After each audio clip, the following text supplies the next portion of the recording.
présidente du conseil départemental, monsieur le président national de l'UFOLEP, monsieur le maire, madame, messieurs les conseillers départementaux, monsieur le président de la communauté de communes, que j'ai vu, monsieur le directeur, monsieur le directeur du service départemental en jeunesse, engagement et sport de l'État, messieurs les directeurs sportifs, chers participants de la caravane.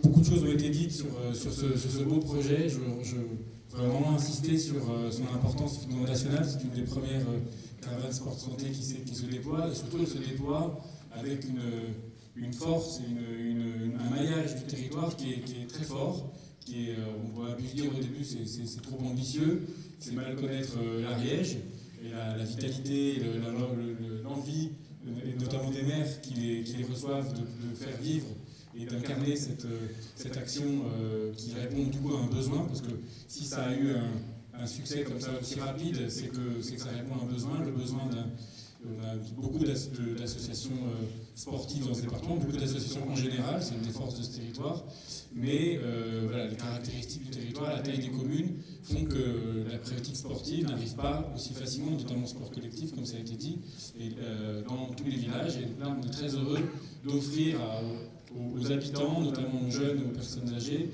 un moyen de s'initier, de découvrir des sports, de se faire plaisir et de donner envie de continuer à pratiquer le sport.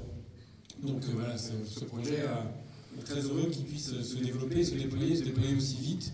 Et je remercie vraiment l'UFOLEP, je remercie le conseil départemental, parce qu'à 3, et grâce à l'engagement des équipes, nous avons réussi à faire un défi logistique derrière. Il n'y a pas que acheter ce magnifique véhicule et le floquer, il y a vraiment un enjeu humain, un enjeu d'organisation qui a été surmonté, qui se déploie très vite et qui est la principale et la meilleure, je crois, incarnation de ce que peut traduire le fait que la France accueille les Jeux l'année prochaine, les Jeux olympiques et paralympiques, dans nos territoires.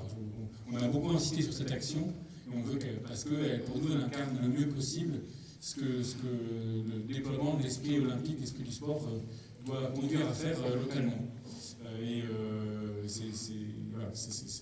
C'est aussi l'objet de la convention qu'on va signer, qui contient un nombre d'actions, une longue liste d'actions concrètes, mais voilà, l'aller vers est au cœur de ces actions.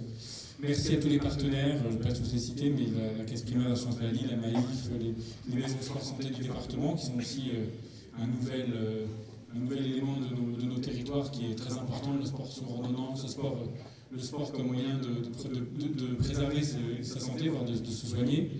Voilà. Donc, merci à tous les acteurs. Je ne vais pas être beaucoup plus long parce que tous les grands messages ont été portés. Le sport est effectivement une valeur qui va au-delà du simple bien-être et de la santé. C'est vraiment le vivre ensemble, c'est la cohésion de nos territoires, c'est la vitalité de nos villages. Et donc on est très heureux de mettre en avant une action autour du sport pour l'incarner dans cette très belle ville du Carnaval, dans toutes les très belles villes du département. Merci monsieur le maire de votre accueil. Merci à tous.